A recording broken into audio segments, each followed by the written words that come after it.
हम्म। तो देखिए कल के ही क्लास को कंटिन्यू करते हैं। कल तक हम लोग ये मोल का फॉर्मूला पढ़े थे, ठीक है। ये W/M, ये दोनों फार्मूला पढ़े थे और मैंने आपसे क्या पूछा, find the number of particles. Number of particles निकालना है यानी कि कैपिटल N निकालना है, ठीक है।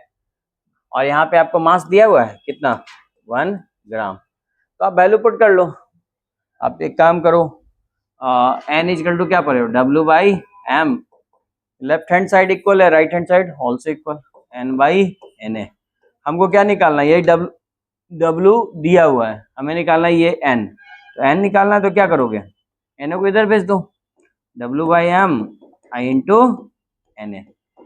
W कितना है 1, मोलर मास कार्बन का याद है ना 12, और इंटू Na, यानी Na/12 आ रहा है आप लोग का। किसी को कोई दिक्कत इसमें नहीं ना। इसी तरीके से अगर पूछ दिया इसी का उल्टा कि find the mass of 1 carbon atom, निकाल सकते हैं, निकालिए। तो 1 कार्बन एटम का मास इन टर्म्स ऑफ Na ही निकालना, ठीक है। Na की वैल्यू बाद में हम लोग पुट कर लेंगे, वो तो कर सकते हो, बट इसका फॉर्मूला आप निकालिए Na के टर्म में। चाहो तो लिख लो इन टर्म्स ऑफ Na, मैं बात कर रहा हूँ in terms of Na, terms of Na के टर्म में बताइए।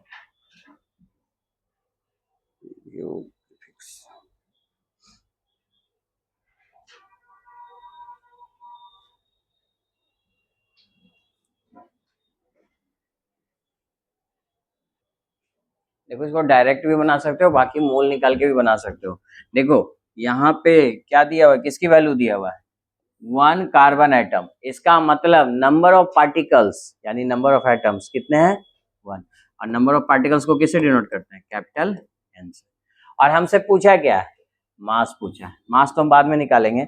एक बात बताओ, क्या इससे मोल निकाल सकते हैं, मोल कैसे निकालेंगे, small n equal to N/Na निकल सकता है, ठीक है। हमें मोल निकालना होगा तो कितना आएगा 1/Na। बोलो कोई दिक्कत, Na लास्ट में पुट कर लेना, वैल्यू तो पता ही है, ठीक है। अब बताइए हमें निकालना एक्चुअली क्या था, मास। मास को हम किससे डिनोट करते हैं, W से। तो W का फॉर्मूला आप जानते हो ना, N इक्वल टू W/M, ठीक है। W इक्वल टू क्या होगा, N इंटू M। आप M लिखोगे और N के जगह क्या लिखोगे, 1 इंटू Na, यानी वैल्यू क्या आएगा M/Na। M का वैल्यू कितना होता है कार्बन के लिए 12, कार्बन के लिए 12 होता है। और Na का वैल्यू तो तुम्हें पता ही है, जो वैल्यू पुट करना आपको आ जाएगा आंसर। बट ये कैलकुलेशन आप बाद में कर लेना। मेरा मतलब ये है कि W का वैल्यू क्या आ रहा है भाई, तो 12/Na आ रहा है। इसको सिंपली ऐसे लिख लो ना, 12/Na, बाकी तो हम कैलकुलेट कर लेंगे। बोलो कोई दिक्कत इसमें, यही सबका आया। तो इसी चीज को मैं कह रहा हूं कि आप डायरेक्ट निकाल सकते हो। आप जानते हो मोल इक्वल टू क्या होता है, W/M N/Na। हमको निकालना क्या है, देखो तो हमें मास निकालना था, ये W, तो M को बस इधर भेज दो, और क्या, यही तो करना है। तो W इक्वल टू क्या आएगा, N/Na इंटू M। क्या इस बात में कोई दिक्कत नहीं ना, बाकी पुट कर दीजिए। N का वैल्यू 1 है, M का वैल्यू 12 है, वो तो बाद में पुट कर लेंगे। और Na तो आपको पता ही है, एवोगाड्रो नंबर एक फिक्स क्वांटिटी है जिसका वैल्यू आपको पता है। तो ये निकालने में कोई डाउट नहीं ना। अब आप इसको एक कार्बन एटम का मास है, कितने कार्बन एटम का मास है, एक कार्बन। तो हम कह सकते हैं मास ऑफ ईच कार्बन एटम। क्या इस वर्ड को करूं, लिखूं तो कोई दिक्कत, कार्बन के अगर 10 एटम होंगे तो हर कार्बन एटम का मास कितना होगा, M/Na। N के जगह चाहो तो 1 पुट कर लो, कितने, अब ईच वर्ड यूज किया था मतलब प्रत्येक यानी एक का, तो 1 पुट कर लो इंटू M/Na। इस बात से समझ में आया कि M/Na किसका होगा, कार्बन के ईच एटम का मास। कोई दिक्कत, बाकी मोरल मास ऑफ कार्बन तुम्हें पता है 12, और Na का वैल्यू पता है, वो तुम निकाल लोगे, ठीक है। कोई दिक्कत नहीं। तो देखो यहाँ तक मैं 11 का कॉन्सेप्ट बता रहा था, मोल कॉन्सेप्ट, जिसका हम जरूरत यूज करेंगे किसके लिए, डेंसिटी निकालने के लिए। किसका, सॉलिड का। सॉलिड के लिए पढ़ रहे हैं ना, तो सॉलिड की डेंसिटी तो होती है आपको पता है, और डेंसिटी का।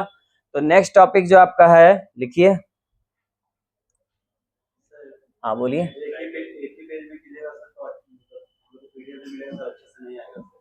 अच्छा अलग अलग कर दूं। अच्छा ठीक ठीक ठीक है। तो ये नेक्स्ट टॉपिक आपका unit cell dimension.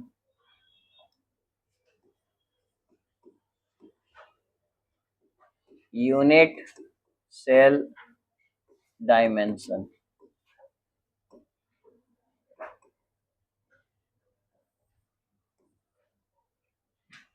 Unit cell dimension ठीक है।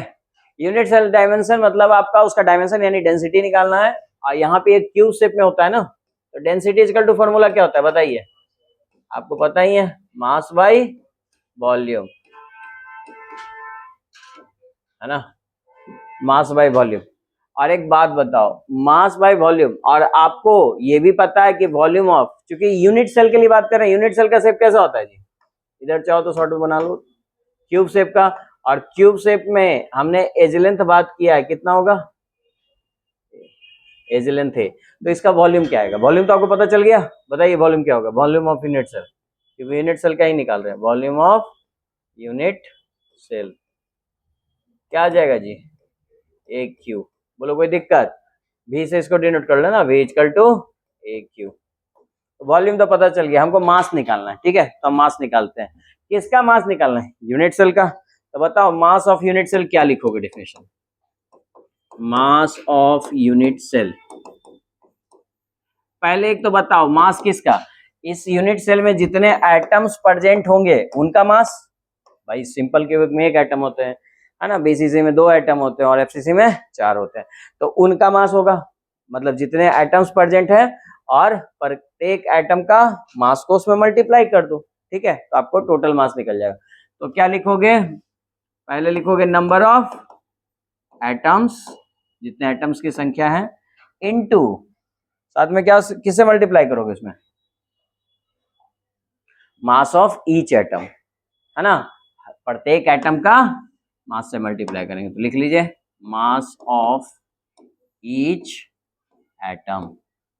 एक बात बताओ, जैसे ये बॉक्स है, इसके अंदर मान लो 4 एटम है, कितने एटम है, और इस सॉलिड का, ये सॉलिड है आपका या यूनिट सेल जो भी कह लो, और ये 10 ग्राम का अगर आपका एक एटम का मास है, तो टोटल मास कितना हो जाएगा, कितना हो जाएगा टोटल मास बताइए, है ना, 4 आपके एटम है ना, तो कितने टोटल हो जाएंगे, अरे भाई 40 हो जाएगा, इसमें क्या सोच रहे हो, ये तो छोटा सा बात है। 1 पेन का कॉस्ट 10 रुपीज है, 4 पेन का कॉस्ट कितना होगा 40 रुपीज, तो उसी तरह से सभी 10 ग्राम का है ना, तो ईच कितना है 10 ग्राम, तो 4 से मल्टीप्लाई करोगे, यानी कि वही बात तो यहाँ मैं लिख रहा हूँ कि टोटल नंबर ऑफ एटम्स, जिसको आप जेड से डिनोट करते थे, टोटल नंबर ऑफ एटम और मास ऑफ ईच एटम, हर एक एटम के मास से मल्टीप्लाई कर दोगे, अगर 4 है तो 4 लिखो और इसको टोटल से मास मल्टीप्लाई कर दो, तो आपको क्या मिल जाएगा, मास ऑफ यूनिट सेल मिल जाएगा, यही तो यूनिट सेल है जिसके अंदर एटम प्रेजेंट रहता है। बोलिए कोई दिक्कत नहीं ना, तो आपको ये वैल्यू पता है, ये वैल्यू तो पता है, सिंपल क्यूबिक के लिए 1, बीसीसी के लिए 2 और एफसीसी के लिए 4, ये वैल्यू पता है। अब हमको यही ना निकालना है जी मास ऑफ ईच एटम, अभी तो मूल कॉन्सेप्ट से मैंने सिखाया था कि मास ऑफ ईच एटम क्या लिखिएगा, बोलिए आप ही लोग बताइए, मास ऑफ ईच, ईच मतलब एक एटम की बात हो रहा है, ईच एटम मतलब एन की वैल्यू अगर आप से पूछूं तो 1 बोलिएगा, नंबर ऑफ पार्टिकल्स 1। तो बताइए जल्दी से मास ऑफ ईच एटम कितना आएगा, अभी किया था, हाँ बोलिए कितना आएगा, एक एटम है और molar mass by N A, यहाँ देखिए तो पीछे निकाला है मैंने, हाँ इस पेज में देखो, इस पेज में देखो तो एक एटम के लिए ना निकाला है एम बाई एन ए, बोलो कोई दिक्कत, ये सिंपल सी बात थी जी, देखिए एक एटम का मास आप यहाँ पुट कर दीजिएगा, इस फॉर्मूला में देख लीजिए, यहाँ पे एन इक्वल टू 1 पुट कीजिएगा, एम यहाँ जाएगा, एन एम बाई, यहाँ पे तुम चाहो तो इसको और एक्सटेंड करके लिखो इस तरह से एम, और एन की जगह क्या पुट कर दोगे 1, 1 जैसे ही पुट करोगे एम बाई एन ए आ जाएगा, ये क्या आ जाएगा मास आ रहा है ना, ये डब्ल्यू का भी वैल्यू तो निकाल रहे हैं, देखो यहाँ डब्ल्यू इक्वल टू ये लिखे हैं, और ये वैल्यू इसके जगह 1 पुट कर दो तो क्या आ जाएगा W equal to N by N A, और यही तो यहाँ पे हम लोग बात कर रहे हैं, देखिए दूसरा एम बाई एन ए मास है, मास को किससे हम डिनोट कर रहे हैं डब्ल्यू से, ठीक है, मास ऑफ ये, इसमें कोई दिक्कत नहीं ना, तो बताओ मास ऑफ यूनिट सेल फिर क्या आएगा total, mass of unit cell बताइए क्या आएगा, number of atom, number of atom को किससे डिनोट कर रहे हैं, जेड, और mass of each atom, mass of each atom कितना आया है, m बाई एन ए। क्या इसमें कोई दिक्कत नहीं ना, तो अगर मास निकल गया, मेन तो मास ही निकालना था, तो वॉल्यूम तो तुम्हें पता ही है यूनिट सेल का कितना है, ए क्यू, तो आप इसको पुट कर लीजिए, डेंसिटी निकल जाएगा। तो बताइए डेंसिटी ऑफ यूनिट सेल, ये किसका निकाल रहे हैं हम, यूनिट सेल का ही डेंसिटी निकाल रहे हैं, डेंसिटी ऑफ यूनिट सेल कितना आएगा बताइए, मास की वैल्यू क्या है, ये रहा आपके सामने, Z into M by N A. और एक बात बताओ, वॉल्यूम ऑफ यूनिट सेल कितना है, ये वॉल्यूम, ये तो बताइए, ये क्यू, तो ये क्यू कहाँ लिखे, बिलो लिख दें या नीचे, बोलो कोई दिक्कत। तो डेंसिटी ऑफ सॉलिड का फाइनल फॉर्मूला क्या आया जिससे न्यूमेरिकल्स आएंगे, डेंसिटी जिसको हम डी से लिखें चलेगा, डी से डेंसिटी क्या आएगा formula, Z into M by N A into a cube, ये आया फाइनल फॉर्मूला जिसपे आपके आएंगे बेसिकली न्यूमेरिकल्स। तो आप डायरेक्ट अगर ये फॉर्मूला भी याद रखो तो चलेगा, कोई दिक्कत नहीं है, क्योंकि एग्जाम में जो आते हैं इस पे, इस फॉर्मूला पे न्यूमेरिकल आते हैं, बाकी ये फॉर्मूला कैसे डिराइव हुआ वो मैंने बता दिया है। लेकिन अगर आपको नहीं भी ये डिराइव करने में भी कोई दिक्कत तो कोई प्रॉब्लम नहीं है, क्योंकि आपको इस फॉर्मूला पे आएंगे न्यूमेरिकल्स, और कैसे कैसे न्यूमेरिकल्स आएंगे हम डिस्कस करते हैं। बताओ इसको डिराइव करने में कोई दिक्कत, बेसिकली क्या निकालना है, देखो ना जी, यहाँ पे वॉल्यूम निकालना तो आसान है, volume of unit cell a cube, बस यही ना, मास निकालना था, तो मास निकालना था हमको, नंबर ऑफ एटम पता है, और हर एटम का मास कितना होता है, m बाई एन है, तो यही m बाई एन पुट कर दिए, बस यही है।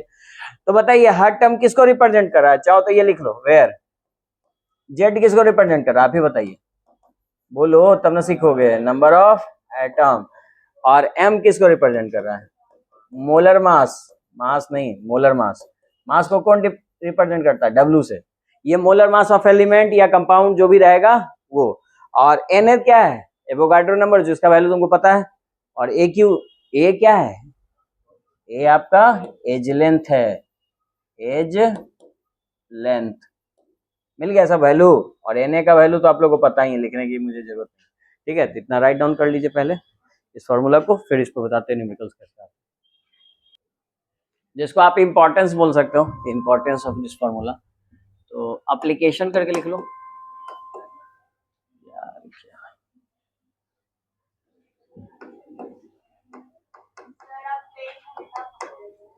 अरे नहीं दोनों तरफ से लिखा था,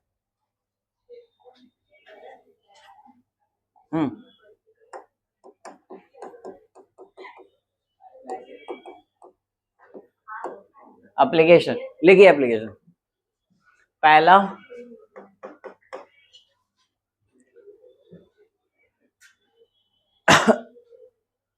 पहला एप्लीकेशन क्या होगा, हम क्या कैलकुलेट कर सकते हैं जी, कैलकुलेट डेंसिटी किसका, डेंसिटी ऑफ सॉलिड, यानी आप कह सकते हैं यूनिट सेल, यूनिट सेल का हम ये निकाल सकते हैं। दूसरा क्या निकाल सकते हैं, वो जो भी सॉलिड है, जो भी एलिमेंट है, वो उसका हम क्या निकाल सकते हैं, मोलर मास, है ना, लिख लो calculate molar mass, molar mass of, molar mass of solid, या दूसरे शब्दों में इसको क्या कह सकते हैं, एलिमेंट या फिर यूनिट सेल, जो भी बोल लो एक ही बात है। तीसरा, तीसरा क्या निकाल सकते हैं बताइए, हाँ नंबर ऑफ एटम, जिसको आप बोल सकते हो nature of solid, nature of solid, solid का हम नेचर भी बता सकते हैं, सॉलिड का क्या क्या नेचर होगा जी बताइए, जैसे अगर जेड का वैल्यू क्या आया 1, तो वो किस नेचर का होगा, सिंपल क्यूबिक, जेड का वैल्यू 2 आया तो बीसीसी, और जेड का वैल्यू अगर 4 आया तो एफसीसी। कोई डाउट है इसमें किसी को, नहीं ना, और क्या निकाल सकते हैं बताओ इसमें, हम उसका वॉल्यूम भी निकाल सकते हैं, volume of solid, volume of solid. अच्छा वॉल्यूम के अलावा और क्या निकाल सकते हैं इसमें,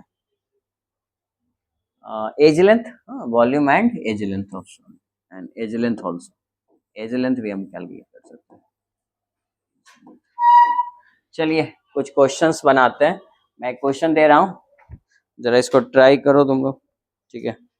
आपके बुक में भी ऐसे क्वेश्चंस बहुत सारे हैं, 4-5 क्वेश्चन है, मैं होमवर्क में दे दूंगा, ठीक है, अगले क्लास में बनाना। लेकिन फिलहाल ये क्वेश्चन बनाओ जो एग्जाम्स में आते हैं। एन एलिमेंट, चलो ये क्वेश्चन लिख के बनाना, इसको क्या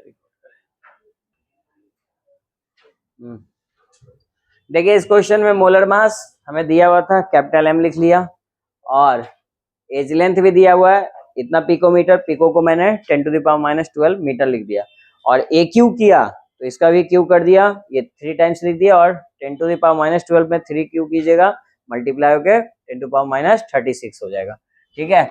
और हमको निकालना है नेचर ऑफ यूनिट सेल, यानी कि हमको किसका वैल्यू निकालना है, जेड का। तो जेड का वैल्यू हमको निकालना है, तो इस फॉर्मूला में डेंसिटी का ये फॉर्मूला है, जेड का वैल्यू हमने पुट किया, रीअरेंज किया, इनको इधर भेज दिया सबको, तो डी और ये क्यू एन ए, और क्या ये क्या हो जाएगा, एम नीचे जाएगा, यहाँ पे डिवाइड हो जाएगा, ठीक है। ये आपका नोमिनेटर, ये डिनोमिनेटर, ठीक है। अब वैल्यू पुट करो सब, जेड इक्वल टू हम लिखेंगे, तो डेंसिटी कितना है, देखिए डेंसिटी गिवन है ना, 2.7 इंटू 10⁻³ इंटू ए क्यू कितना है जी, ए क्यू, इसको मल्टीप्लाई किए हो क्या आप लोग, 405 405 और 405, 10⁻³ कितना, -36, और ये कितना आता है 6.022 इंटू 10⁻23, और डिवाइडेड बाई मोलर मास कितना है बताइए, है ना, मोलर मास ये रहा 2.7 इंटू 10⁻⁻², कोई दिक्कत, ये तो कैंसिल आउट हो गया, ठीक है। बाकी 10 का भी आप कुछ जोड़ घट कर लीजिए, ये वैल्यू रहने दीजिए, ये जितना है एक साथ रहने दीजिए, इनको बल्कि मल्टीप्लाई कर ही लीजिए, लेकिन 10 का पावर कितना आएगा बताइए तो जल्दी से, ये मैं चलो लिख दिया 405 405 405, और मल्टीप्लाई, ये भी मल्टीप्लाई होगा इसमें 6.022, ठीक है। 10 टू द पावर को भी ऊपर ले जाओ, कितना आएगा, 10⁻² आएगा, चलो मैं सारे 10 की पावर को लिखता हूँ ताकि तुम्हें पता चल सके, 10⁻³ है, फिर 10⁻36 है, फिर 10 टू द पावर कितना है 23, और लास्ट में 23, और 10 टू द पावर, ये 2 भी तो ऊपर जाएगा, ठीक है, थोड़ा सा और स्पेस बनाना पड़ेगा, 10 to the power 3, 10 to the power -36, 10 to the power 23, और 10 टू द पावर 2, इसमें कोई दिक्कत। अब बताओ इन सबको जोड़ोगे तो कितना आएगा, कैलकुलेट कर लो कितना आएगा, 25 28, और इसमें घटाओगे 10 टू द पावर 8 आएगा, लेकिन माइनस में ना आएगा 10 टू द पावर -8, इसमें कोई दिक्कत नहीं ना। अब आगे इनको मल्टीप्लाई कर लेना, आ जाएगा आंसर। हाँ बोलो, हाँ ऐसा ही कुछ आएगा, मतलब 4.0 कुछ आ रहा है, तो जेड का वैल्यू क्या आया 4, अगर जेड का वैल्यू 4 यानी नंबर ऑफ एटम्स 4 है, तो ये कौन सा लैटिस हो जाएगा, एफसीसी, तो ये आपका एफसीसी लैटिस कहलाएगा, बोलो कोई दिक्कत इसमें, ठीक है। तो ये लैटिस आपका एफसीसी आएगा, जो ये लैटिस दिया हुआ है। और एक बात बताओ, अगर ये लैटिस एफसीसी है तो इसका दूसरा नाम हम और क्या बोल सकते हैं, कल बताया था ना, एफसीसी को और क्या कहते हैं, सीसीपी भी कहते हैं, ये भी कह सकते हैं। तो चलो कोई बात नहीं, FCC the right answer, Z का वैल्यू 4 आएगा, ठीक है, समझ में आया, हाँ बोलिए, किसका फुल फॉर्म, अच्छा ठीक, ये पहले भी बताया था, एफसीसी का फुल फॉर्म होगा, देखिए FCC face centre cubic, face centre cubic, ठीक है। बीसीसी का क्या होगा, body centre cubic, body centre cubic unit cell, है ना, यूनिट सेल है सब। और एससी का क्या होगा, simple cubic, simple cubic unit cell, ठीक है, सिंपल क्यूबिक यूनिट सेल में लिख देता हूं, ये है तीनों का फुल फॉर्म। और किसी में सीसीपी यही है, cubic close packing, cubic close packing, कल भी बताया था नहीं, कल एक और बताया था एचसीपी, ये भी जान लो, एचसीपी, एचसीपी का क्या था जी, हेक्सा गोनल क्लोज पैकिंग, ये सब नाम आएंगे बाबू, ठीक है। और कोई बाकी नेम क्लियर है ना? तो ये कल के क्लास में बताया था, बाकी आप नोट्स में भी देख सकते हो, बाकी लेक्चर भी देख सकते हो, ठीक है।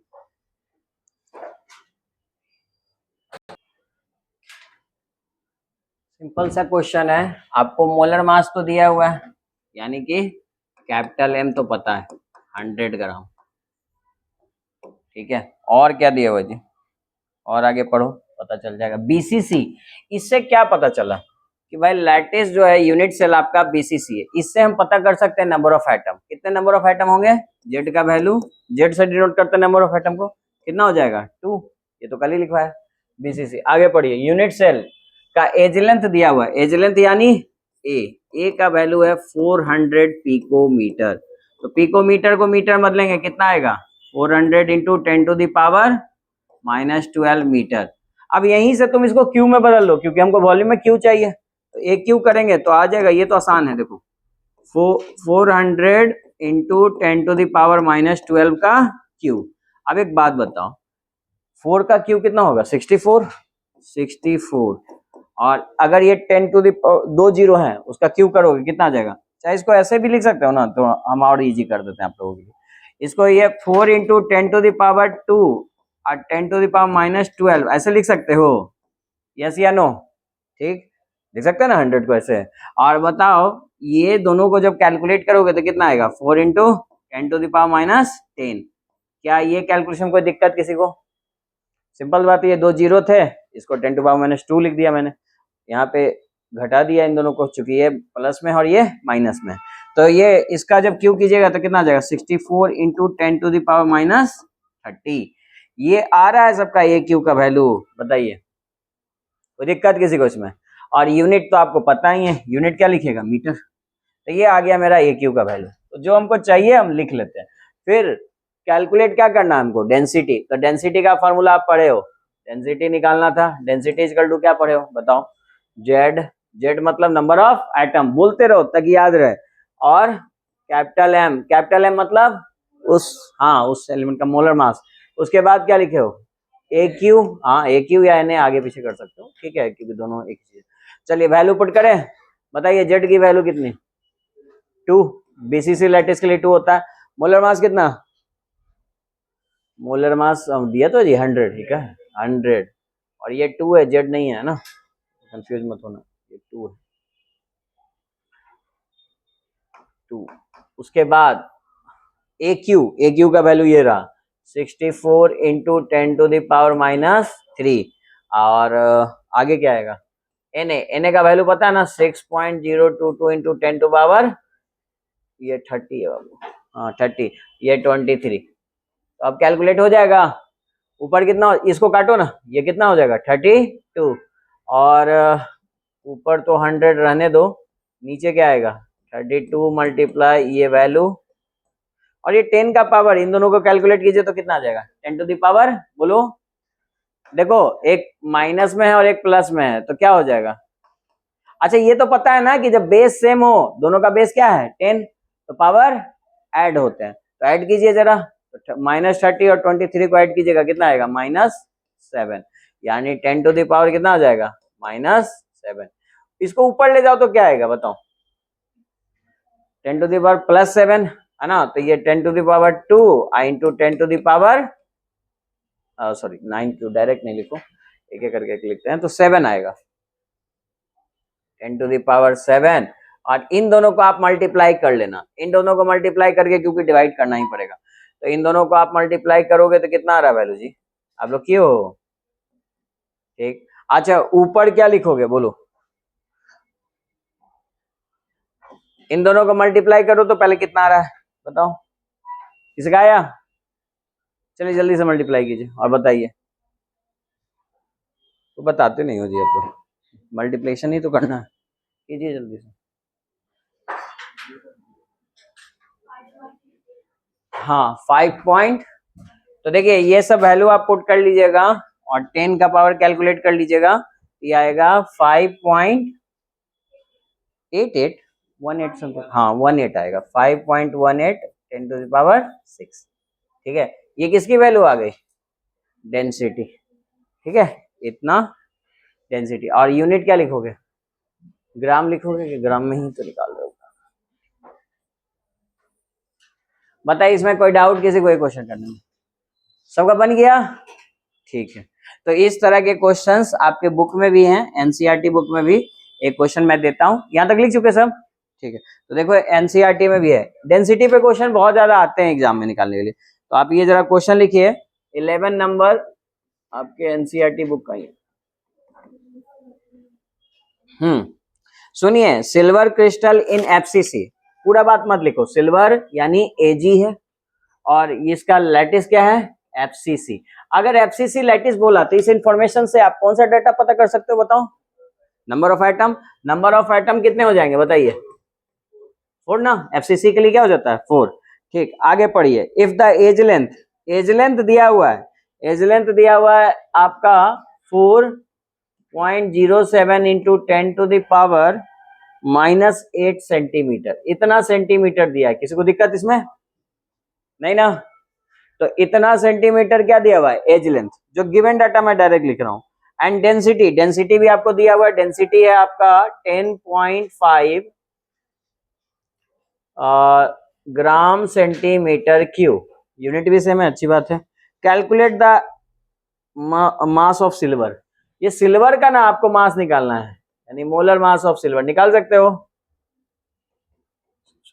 ऐसे तो सिल्वर का मास आपको पता ही होगा, लेकिन आप यहाँ पे कैलकुलेट भी कर सकते हो, किस फॉर्मूला की मदद से, डेंसिटी की मदद से। कौन सा फॉर्मूला यूज करेंगे, density equal to Z into M, बताओ, Na/AQ, है ना, सब वैल्यू तो पता है, लेकिन निकालना किसको है, m को, तो m को निकालना है, तो बाकी वैल्यू को हम इधर भेज देते हैं, तो क्या आएगा बताइए, डेंसिटी में मल्टीप्लाई हो जाएगा Na इंटू AQ, बोलो इसमें कोई दिक्कत नहीं ना, और डिवाइड में क्या हो जाएगा z, और सबकी वैल्यू तुम्हें पता है, वैल्यू पुट कीजिए, डेंसिटी की वैल्यू कितनी बोलिए 10.5, और इसकी भी वैल्यू पता है 6.022 इंटू 10 टू पावर 23, और AQ भी पता है ना इस बार, हाँ इसको क्यूब कर लो तो कितना आ जाएगा 4.07 इंटू 10 टू द पावर -8 का क्यूब कर लीजिएगा जी आप वैल्यू, और डिवाइडेड बाय क्या आ जाएगा जेड, जेड की वैल्यू कितनी है, एफसीसी है तो 4,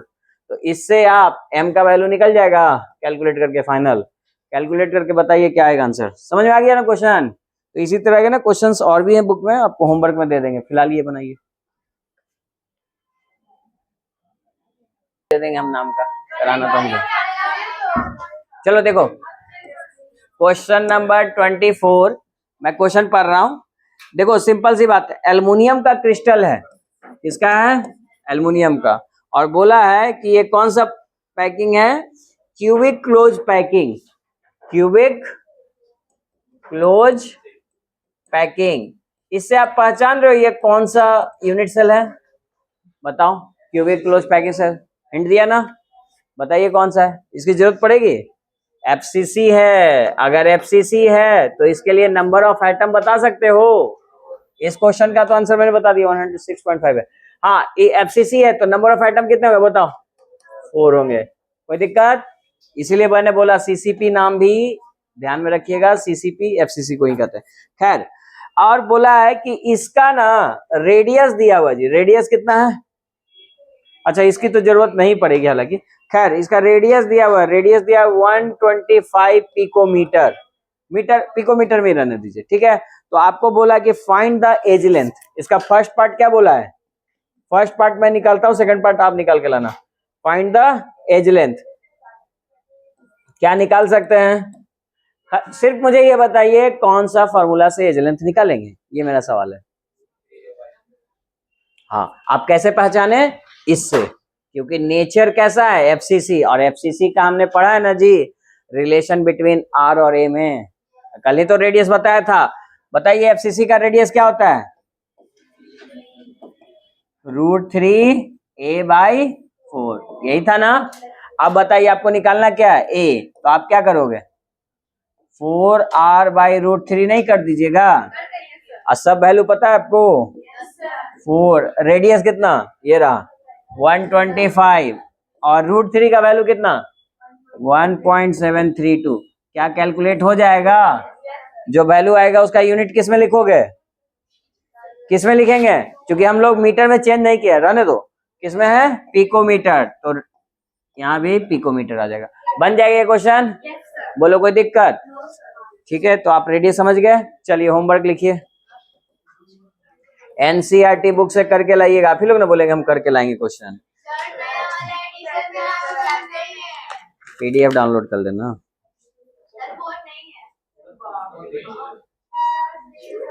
चल लिखो पहले तो, ठीक है। जिनको ये देखिए क्वेश्चन लिखिए पहले तो। क्वेश्चन नहीं लिखिए, मतलब नंबर लिख लीजिए। 12 नंबर, 12 तो मैंने करा दिया। 13 नंबर इसी पे है, और 15 नंबर, और 24 अभी जो कराया ना उसका सेकंड पार्ट कीजिएगा। ये 3 ही क्वेश्चन आपको करके लाना है कल घर से, ठीक है? ठीक है, बाकी जिसके पास बुक नहीं है आप लोग डाउनलोड कर सकते हो, या फिर इसका एक ये ले लो, पिक ले लो, और क्या।